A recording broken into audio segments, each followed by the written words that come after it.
Hi. So I was using pads before I shifted to menstrual cups, and I realized that the number of pads I used per cycle in itself was huge. And doing this for another 20 odd years, I was just not okay with it. Spoke to a few people and they endorsed the idea of it. So I was pretty convinced to give it a shot. It was honestly just less of a hassle than using a pad. I did try using both tampons and menstrual cups, but both did not sit well with my body. Whenever I've tried to use a menstrual cup, it just seems a little too difficult to place it in the correct position.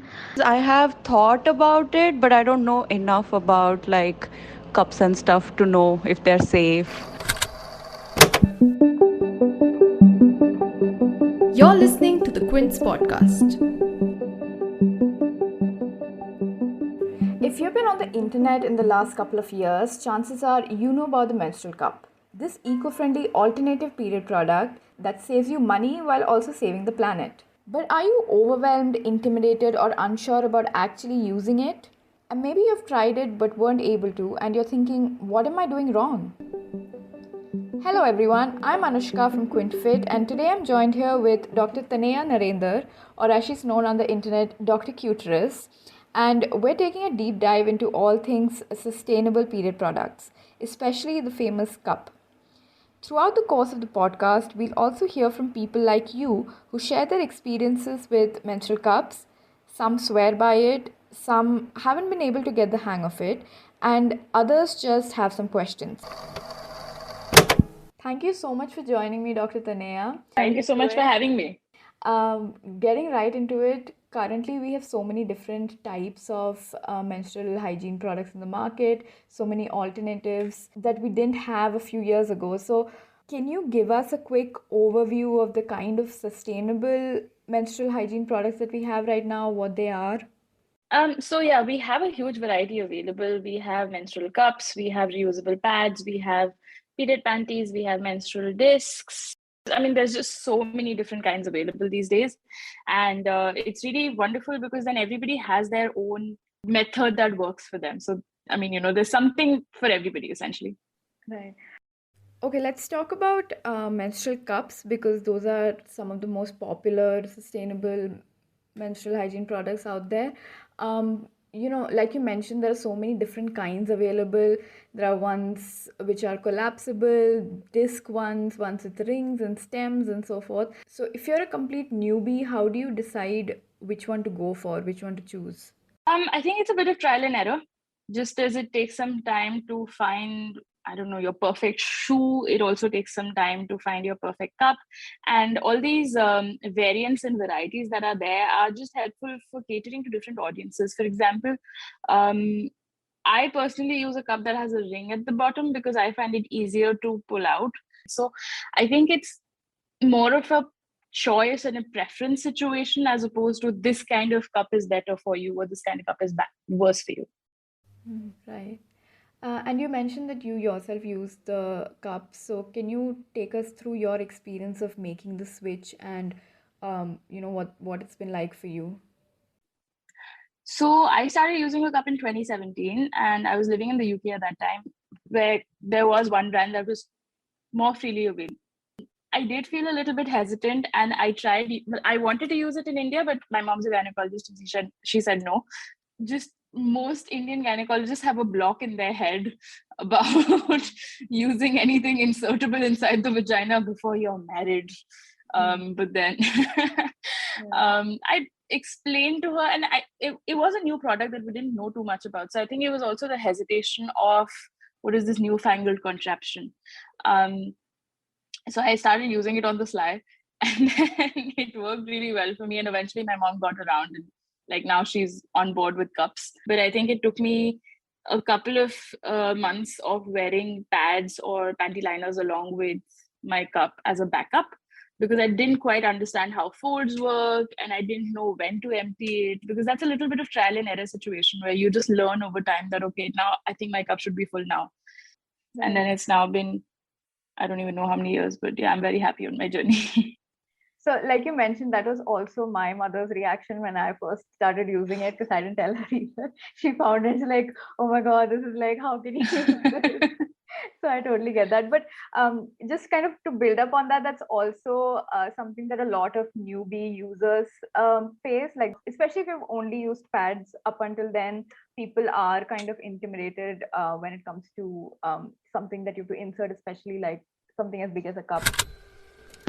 So the transition was, it was a very daunting task, first of all, to try the menstrual cup at first. Even after watching multiple videos and talking to people and reading manuals, I couldn't get over the mental block of inserting a cup inside. It was very scary and extremely frustrating because I wasn't able to insert it. It's a mental block that hindered me from inserting it. I couldn't use the cup at all for the first 4 months after buying it. I tried every month, but I just couldn't get over the fear. But once I had inserted it, it was comfy right away. A lot of my patients are actually coming to me just for understanding how to put the cup inside or how to take it out. Using certain things can be very, very helpful. For example, if you can buy a water-based lubricant, one of the biggest mistakes we make when trying a cup is we insert it when we're not on our periods just to see how it feels.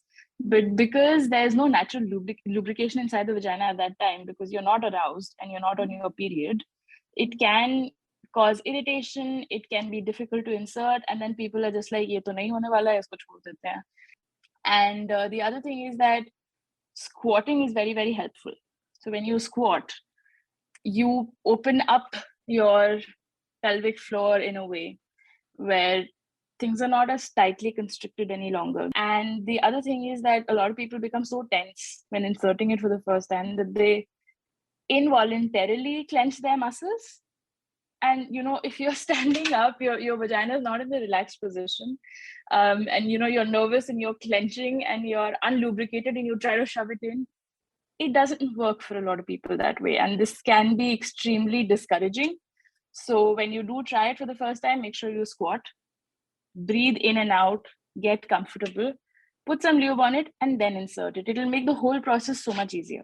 Also, in my personal experience, I found, especially initially, taking it out harder than actually putting it in, because, especially when I wasn't quite able to break the seal and it would just get stuck, and it's frustrating and painful also. So, is there a right way to take it out? Are there ways to make it less painful and to make the extraction a little bit smoother and less messier also? You should never pull, you should never yank at your cup. It should be breaking the seal, which is extremely important because the way a cup sits inside you is because of two reasons. The first reason is that the walls of the vagina are constantly in contact with each other. Unless you're aroused when your vagina kind of opens up, and in any normal situation, your vaginal walls are always touching each other. So you're basically putting something inside and it's being held in place simply because the vaginal walls are in contact. It's not like your vagina is holding on to it. And the other way it sticks in is because of the vacuum it forms around your cervix. So if you yank it, the walls, of course, you can part with your fingers, but if you yank it, that vacuum will put a lot of suction on your cervix, and that kind of pressure is not good for your uterus and general pelvic organs.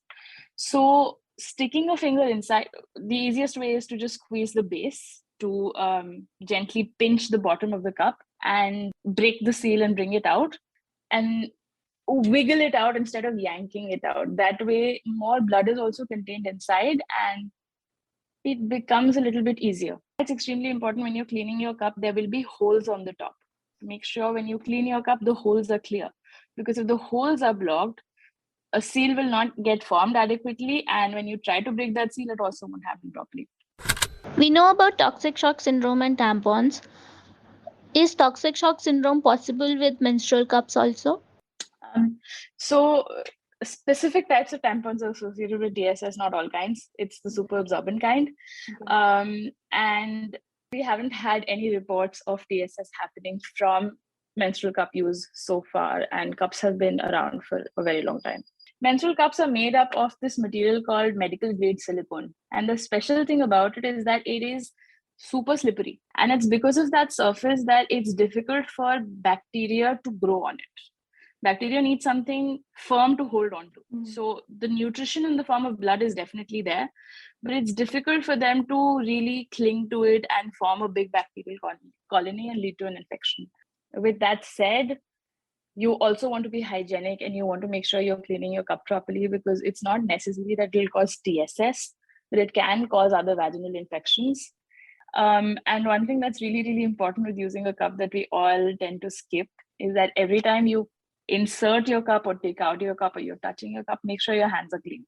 And then make sure your nails are short. So many of my patients who struggle with a cup and they say bahut dard hota hai or problem hoti hai is because they have really long nails, and when they're putting their fingers inside, they're cutting themselves on the inside. Keep your nails short, just generally. You can carry a lot of bacteria and dirt and worm eggs under your nail surface. Is it okay for people who have never had sex to use a menstrual cup? Will it take away my virginity? Firstly, virginity is a social construct. It's not a medically valid concept. Secondly, you can very much use it. If you do believe in the concept of virginity, that means having sex for the first time. That doesn't mean inserting anything inside your body for the first time. So you're not having a sex with a cup. So I guess it's okay. The second thing is that, you shouldn't be putting anything foreign inside your body, and it's bad for you. A lot of that is linked to purity culture, where people do believe that inserting anything inside the vagina will make you impure. Absolutely untrue. There are a lot of things we put inside our body. We put in contact lenses. Nobody comes and tells us that, oh no, they're bad for you. You shouldn't put anything foreign inside your body. Yeah, these are extremely safe, very well tested, and I don't see any reason to not use a cup unless you have like a medical contraindication. Say 5-6 years after I started menstruating, around when I was 16 years old, every time after I complete my cycle, I would have severe UTI. So after that, I started shifting to cotton based sanitary pads, which are more expensive. I had to do it because I could not deal with the UTI and the pain anymore. So yeah, I did try using both tampons and menstrual cups, but both again did not sit well with my body. Every time I tried like shifting to one of them, even though I made sure that I practiced all the precautions and safety instructions and cleanliness guidelines, my body still could not take a foreign object inside. Again, I went back to my childhood where I had severe pain and severe UTI again, and I did not understand what was happening. But again, last year when I tried shifting to a menstrual cup, I had the same problem again. Now every time, let me tell you why I keep doing this in faces. Every time I see a vlog or I read a story about how people have shifted to menstrual cups, I do get like very attracted to it. It is not only is it sustainable, it also looks way more convenient for people who have started using it and whose body is taking to it. But unfortunately, every time I do give it a very honest try, my body just does not accept it. Yes, there are certain cases where you shouldn't be using products. If you have a condition like vaginismus where you're not able to insert the menstrual cup, please do not force yourself to do that. Anyway, don't force yourself to do that, but especially if you have vaginismus, it can be very anxiety inducing. If you have any ongoing vaginal infection at the moment, you shouldn't be using a cup. It can aggravate your infection. The other thing is that if you are sensitive to silicone, shouldn't use it. I do want to establish that the cup is not the answer for everybody.